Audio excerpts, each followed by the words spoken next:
For practice set 2, we are going to practice comprehending written cell ranges. So whenever you see something that looks like A1 to C19, we'll go through what that means and how we would navigate those cell ranges in Excel.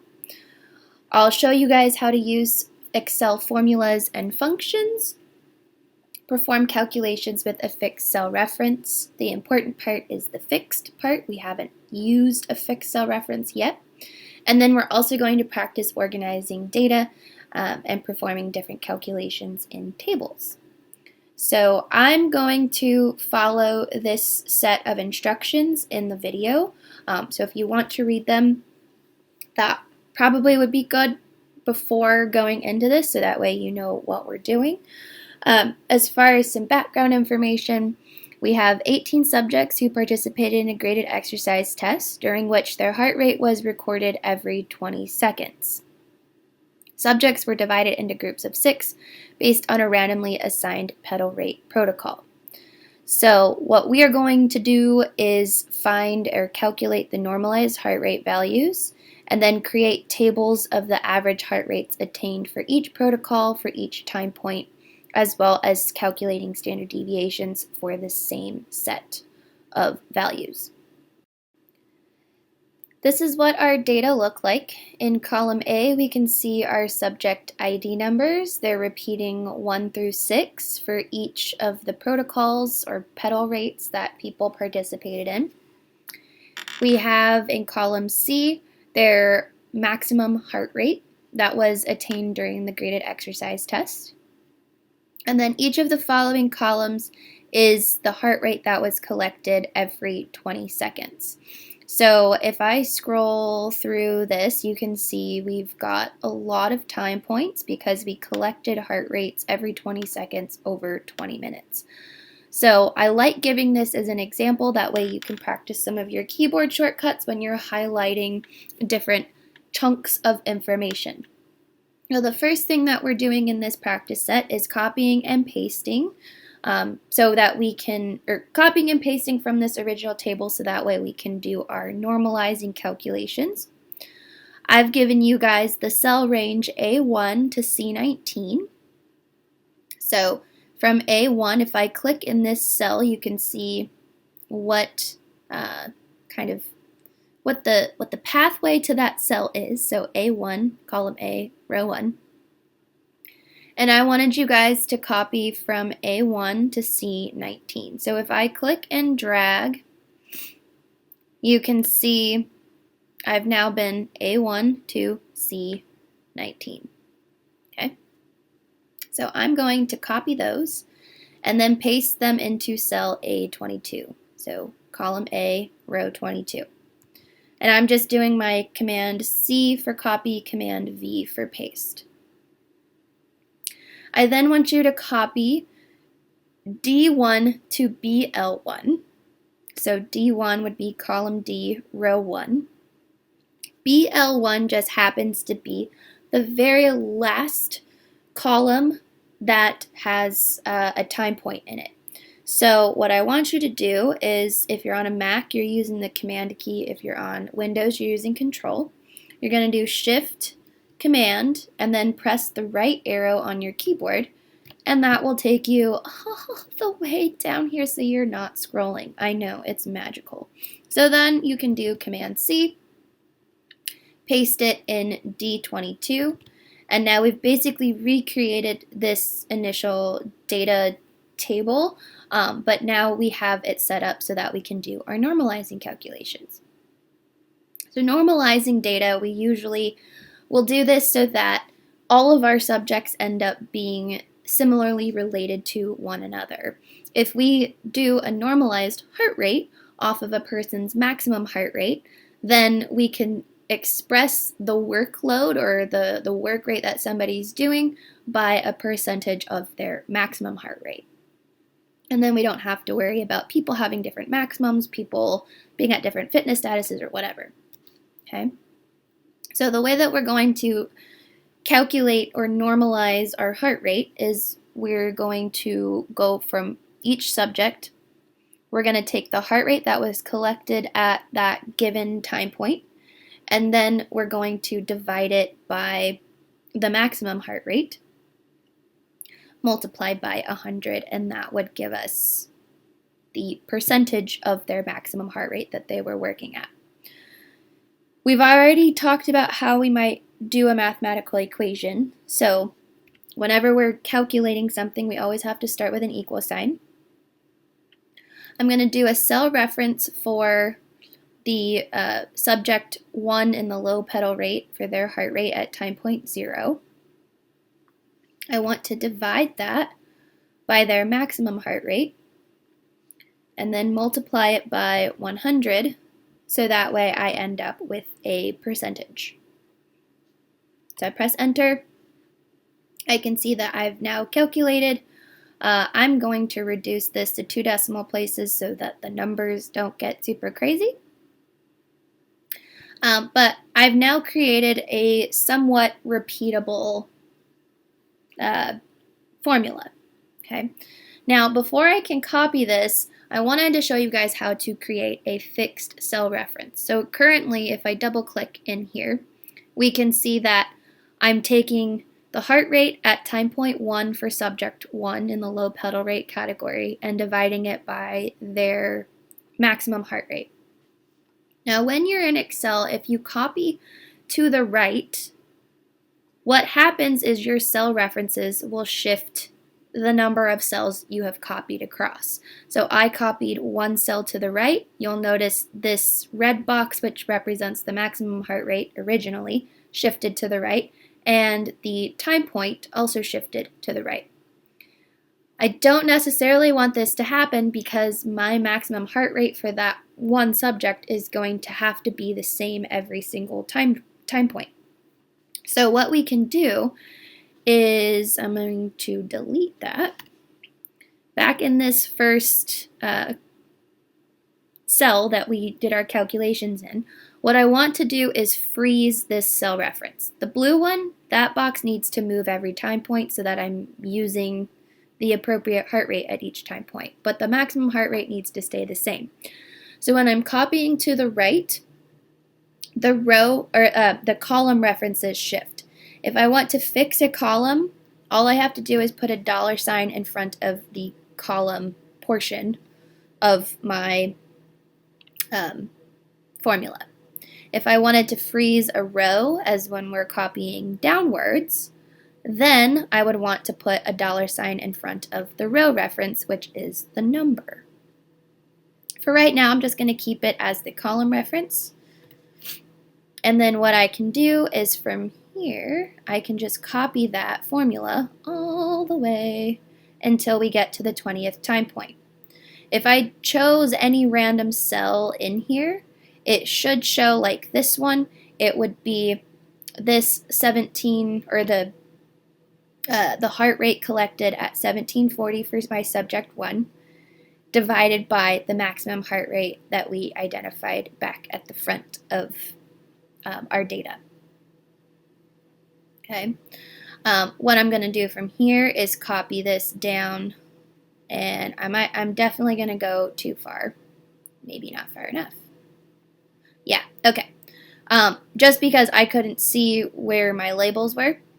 Once you start seeing these pound div /0, that just means there's no value being inserted into a portion of your formula. So I can reverse this and just copy up to there.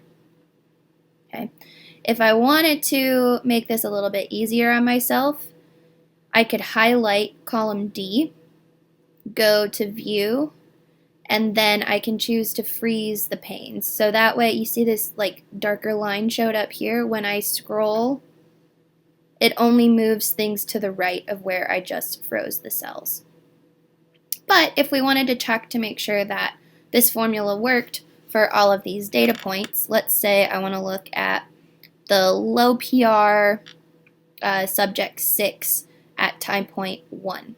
So that would be their percent of their heart rate max, hopefully. If we double click on this, we should see that, oh no, I wanted to keep the colors. The heart rate that we are trying to normalize is at 1 minute for subject 6. And then the maximum heart rate is also referenced for subject 6 in the low pedal rate. So you could do this for like double click on randomly any one of these cells in here, and you should notice that the appropriate cell references have been used on your entire data set, which is really cool. So now we've created normalized values for our entire set of subjects for all of our time points from 0 to 20 minutes. The next set of instructions in your instruction sheet are to create a table in which you can record the average heart rate attained for each protocol for each time point. Then you're going to use this table to calculate the average heart rate for all of the subjects. So first things first, we need all of our time points copied. So I'm just going to click on time point 0, Shift Command right arrow, copy my time points, and then I'm just going to paste them down here. Next to that, since we're going to end up calculating the average for each pedal rate, so low, normal, and high, I'm going to label these low PR, normal PR, and high PR. And then now we're going to use an average function in Excel to calculate the average heart rate at each of our time points for each of our pedal rates. You can insert functions a number of ways in Excel. The easiest one is to start with an equal sign and then start typing the function. This only works if you know which function you're using. If you don't know what function you're using, you can click on this little f of x icon. As you hover over it, it says insert function. So when I click on that, it'll bring up a formula builder toolbar, and then I could say I want to calculate the average. And when you click on the formulas, it will tell you what that function returns and then what syntax you would use when you're building the function using cell references and or what the actual function is called. The other way you can pull up this formula builder is by going to formulas and then clicking on the insert function icon again. Okay, so different ways that we can access that. I know that the average function is equals average. Super easy to remember. Okay, so when you're inserting the function, once you start typing it, if you see it pop up, you can either click on the function or you just type the whole thing if you know what it is. To start the function syntax, you have to put a parentheses. So now we can see we're using an average function, and then it wants us to insert all of the numbers that we're taking the average of. This, in our case, is going to be the cell range for all of the subjects who were in the low pedal rate group for specifically time point 0. So my low pedal rate people are here, and their normalized heart rates would be that cell range. Okay, so I can close the parentheses, press enter, and I have now calculated the pedal rate at time point 0. Now, I could copy this downwards, but proceed with caution, right? Because remember, when we copy downwards, each of our references are going to shift down one row. So if I double click on this, I will notice that this range only moved down one cell. I could start like in this cell, I could say equals average and then highlight my range. Do the same thing for high PR. For this instance, I just wanted to show you guys how to move cell ranges. So I can just drag this box so that it encompasses all of my normal PR people. And then I can drag this box so that it encompasses all of my high PR people to match the high PR group. From here, I want each of those 6 cell blocks to move each column. So I don't need to create any fixed cell references for this example. Pretty much once I have that set up, I can just copy all of those formulas up to time point 20. And then same thing, if I double click here, I should make sure that this cell has calculated the average for the 6 subjects in the high PR group at time point 20, which it has. So if a random cell results in the correct cell range that you're trying to target, that likely means that the rest of the cells you copied went correctly. Okay, so this is our table of averages. I'm just going to write that at there. I'll maybe bold it and make it yellow just so we know. And then I also want to do a table for the standard deviation. So I'm just going to put SD. I'll bold that and make it yellow as well. And then I'm just going to copy and paste my data labels so that I can make another table.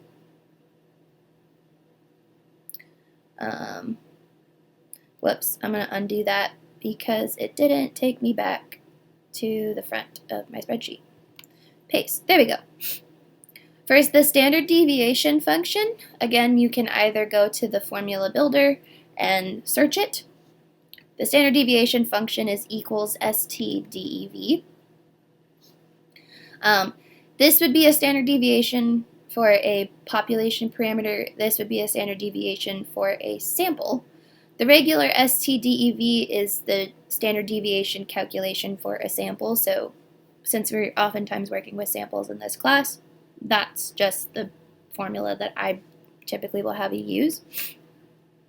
But we can set it up a very similar way by saying what cell range we want to calculate the standard deviation for. I will change the number of decimals just because I don't like a lot of decimals, and then I can change the ranges that each of these standard deviations are calculated for based on the pedal rate I'm trying to calculate. From there, I can copy all the way to time point 20, and now I have the standard deviations for each group of 6 and each pedal rate for each time point. Okay. So that pretty much concludes the procedures for practice 2. We are going to come back to this later to do or to make a graph. So kind of hang tight, but now that you have your averages and your standard deviations calculated, we can go to practice 3.